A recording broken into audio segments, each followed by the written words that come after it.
Agora vamos então para 60. Diz assim: Aqui está o texto que será utilizado no questionamento e as alternativas, caso você queira fazer antes do meu comentário. Eu sempre recomendo que tente fazer. a casa de morar nas fazendas ou o palacete foram em geral construídas a partir de 1870. Representavam o poderio econômico e político do proprietário, assim como o gênero da pintura de paisagem, que, segundo o historiador Rafael Marchesi, foi mobilizado pela classe senhorial do Vale do Paraíba como uma resposta direta à crise da escravidão negra no Império do Brasil. Vamos ver qual é então o questionamento. O tema você já sabe, transição ali do trabalho escravo para assalariado, 1870, a data que é colocada é justamente a fase onde vai se intensificar a vinda dos imigrantes e, portanto, transição ali, finalzinho, né, do Império e transição do trabalho escravo para o trabalho livre, um tema também muito recorrente em todos os vestibulares do Brasil. Vamos ver as alternativas. A fala que os senhores do café incrementaram um sistema de produção cafeeiro moderno que atendia o mercado internacional desde a instalação da corte joanina no Brasil. Eles investiram nas formas de morar como no capital simbólico. Então vamos relembrar pontos fundamentais desse período. Como diz aí, a instalação da corte joanina no Brasil foi 1808. Aceitaremos, pessoal, essa alternativa? Vou dar um tempinho até aí para você pensar. Óbvio que não, certo? A transição do trabalho escravo para assalariado vai se intensificar a partir do fim do tráfico negreiro, que foi em 1850, a Lei Eusébio de Queiroz. Você deve se lembrar que também tinha um ano antes, os ingleses tinham adotado a Lei Bill Aberdeen, que também proibia o tráfico. Então, por pressões internacionais e também internas, o Brasil acabou abolindo o tráfico. Então, quando se pensa na transição que eu citei, é a partir de 1850, intensificada a partir de 1870, porque a partir daí o governo vai subvencionar a vinda dos imigrantes, como essa alternativa coloca, desde a instalação da corte joanina no Brasil, a tornou incorreta.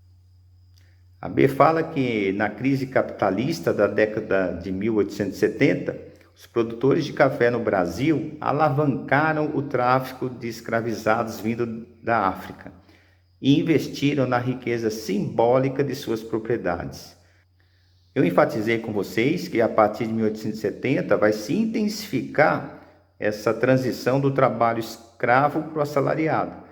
Então, não dá para aceitar que 1870, como disse a alternativa, alavancaram o tráfico de escravizados. Não, houve um declínio, então já descarta.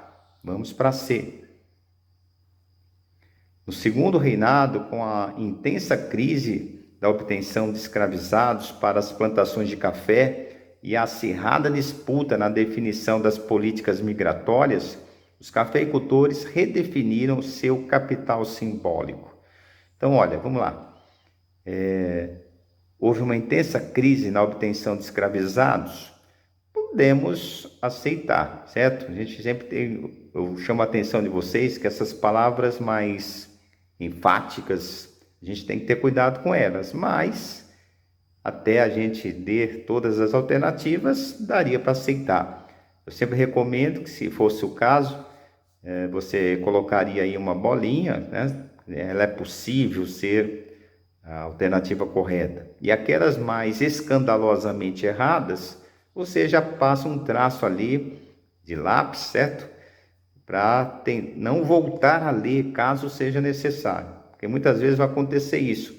Você vai ficar entre duas, e aí eu sugiro que você leia de novo o enunciado. Isso faz muita diferença quando ficar em dúvida entre duas.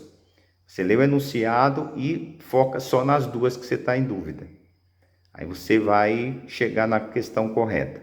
Caso não aconteça isso, você perceber que está perdendo muito tempo ali naquela alternativa, e o vestibular também é uma administração de tempo, eu sugiro que você passe para outra questão e depois você volta, né, a ela. Quando você voltar, se for o caso, aí você vai se restringir só às duas. Então toma cuidado com isso, vai já limpando a área. Tudo bem? Eu estou falando isso, pessoal, porque é raro, mas a questão, por exemplo, pode ser anulada. Então, já imaginou se fosse um caso desse? Você fica lá um tempão e no final ela é anulada? Então, você tem que passar para outra questão e, como eu disse, caso voltar, volta só naquelas que você estava com dúvida. Quando ele fala desse capital simbólico, são os casarões que o enunciado citou, certo? Então, só para deixar claro que às vezes o aluno tem dificuldade aí nessa questão, né, do conceito, o que seria então esse valor simbólico? É o que é a ideia do simbolismo, né, da casa grande. Então é isso aí, vamos para a próxima. A D fala que o investimento nas casas de fazenda e na pintura de paisagem reafirmava a importância social da classe senhorial. Até aí, tranquilos, certo? Era uma reação política contra a reforma agrária estabelecida pela Lei de Terras de 1850. Pessoal, a Lei de Terras, o que ela determinava? Que as terras não poderiam ser apropriadas sem a compra.